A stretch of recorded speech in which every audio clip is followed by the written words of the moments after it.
These are the final mistakes that destroyed the Roman Empire, and America is making the exact same ones with a crisis point predicted by 2026. The parallels aren't just similar, they're nearly identical, from currency debasement to military overextension, and the timeline is accelerating faster than most people realize. Rome didn't fall in a day. It took 241 years from the end of the Pax Romana to the last Western emperor being deposed. But here's what should terrify you. America is speedrunning the same collapse in just decades. The Roman denarius went from 95% silver to just 5% over 3 centuries.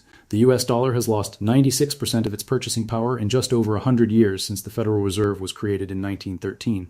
Let me put this in perspective. By 2060 AD, Roman soldiers were literally being paid in salt because the currency had become so worthless.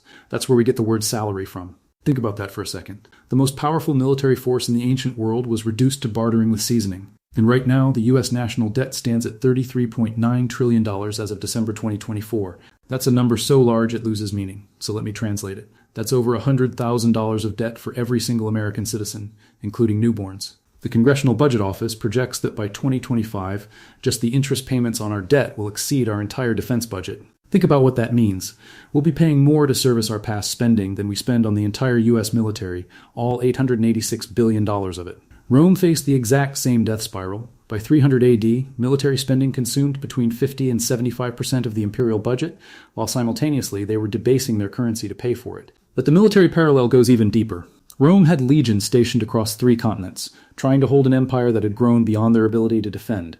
Sound familiar? The United States currently maintains over 750 military bases across 80 countries. We're not just the world's policemen, we're trying to be the world's everything. And just like Rome discovered, you can't garrison the entire planet forever. Rome's inflation rate between 200 and 300 AD reached a mind-blowing 15,000%. Prices doubled every few months. Citizens who had saved their entire lives watched their wealth evaporate. The government's response? Emperor Diocletian tried to fix it with price controls in 301 AD. It failed catastrophically, creating black markets and shortages everywhere.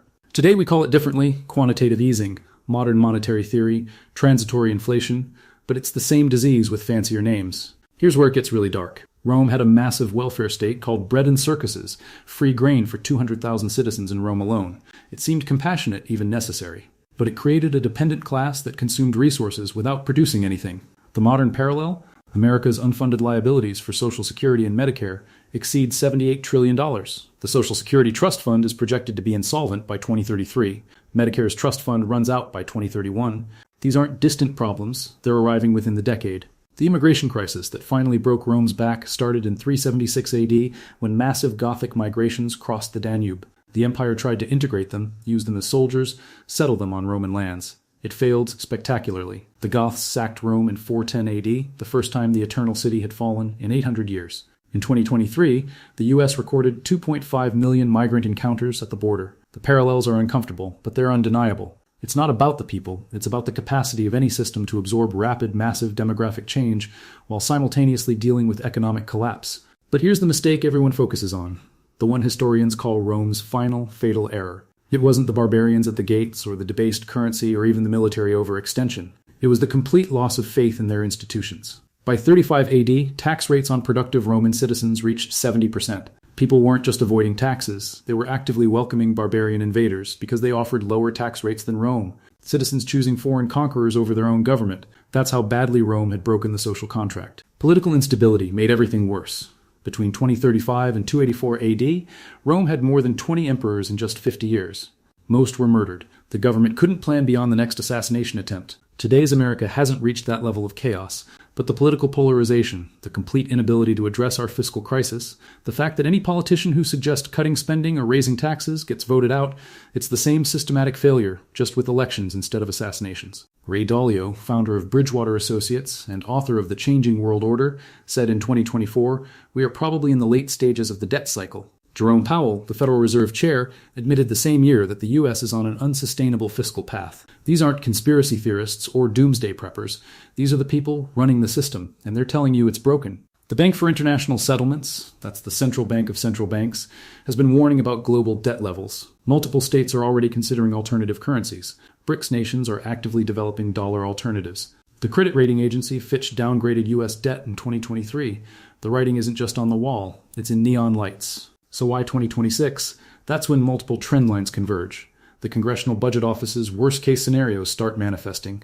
Interest payments, consuming an ever larger portion of the federal budget. The early tremors of the Social Security crisis. The potential for a contested election in 2024, leading to even greater political instability. It's not that America falls in 2026, it's that 2026 might be when we cross the point of no return, just like Rome did in 376 AD when they let the Goths cross the Danube. Historians like Niall Ferguson at Stanford have been drawing these parallels for years. In Rome's case, the end came through what Edward Gibbon called the triumph of barbarism and religion. The empire didn't disappear overnight. It fragmented, contracted, transformed into something unrecognizable. The Eastern Roman Empire, rebranded as Byzantium, limped along for another 1,000 years. But the Rome of Caesar and Augustus, the Rome that built aqueducts and laws that still influence us today, that Rome died. The Roman publicani, their tax collectors, became so hated that when barbarian warlords showed up offering protection for lower rates, Roman citizens opened the gates.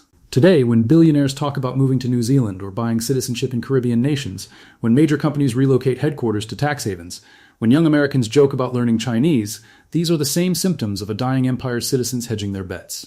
There's still time to change course. Rome had multiple chances to reform, under Diocletian, under Constantine, under dozens of emperors who saw the problems clearly. They all failed because the entrenched interests were too powerful, the political will too weak, the problems too far advanced. America in 2024 stands at a similar crossroads. The solutions are mathematically simple: spend less, tax more, grow faster than your debt. But they're politically impossible, just like they were in Rome. The Federal Reserve's balance sheet stands at $7.7 trillion. Interest payments will hit $1 trillion annually by 2025. The debt-to-GDP ratio of 122.3% is the highest peacetime level in American history. These aren't just numbers, they're the vital signs of a dying economic system. Rome's population fell from 1 million to just 20,000 by 55 AD. The aqueducts broke and no one could fix them. The roads crumbled. The laws became meaningless. The forums fell silent. What remained wasn't Roman anymore. It was something else wearing Rome's name, like a child dressed in their parents' clothes. The question isn't whether America is repeating Rome's mistakes. The evidence is overwhelming that we are. The question is whether we're too far down the same path to turn back. When Emperor Constantine moved the capital east to Constantinople in 330 AD, he wasn't trying to save the Roman Empire. He was admitting it couldn't be saved. He was building a lifeboat. Maybe that's what all the talk of Mars colonies and cryptocurrency and network states really is. Modern Constantinople, digital lifeboats for a physical empire in decline. The tech-savvy adults watching this understand better than anyone how quickly systems can fail, how network effects can work in reverse, how things that seem permanent can vanish like deleted data. But here's the thing about knowing history. It only helps if you act on it. Rome had historians too. They had their own Cassandra's warning about currency debasement and barbarian migrations and political instability. The Roman Senate knew what was happening. They just couldn't stop it. The question for America as we approach 2026 isn't whether we see the parallels, it's whether seeing them matters if we make the same choices anyway. The Roman Empire's final mistake wasn't any single decision. It was the accumulation of decades of decisions that made sense individually, but were catastrophic collectively. Each debasement of the currency was to meet an immediate crisis. Each expansion of the military was to address a real threat. Each increase in the grain dole was to prevent urban unrest. Sound fiscal policy was always something for tomorrow's leaders to worry about. Until tomorrow arrived, and there were no leaders left who could fix it. That's where America stands now. Not at the end, but at the last chance to avoid the end. The difference between 476 AD and 2026 AD might just be whether we learn from history or join it.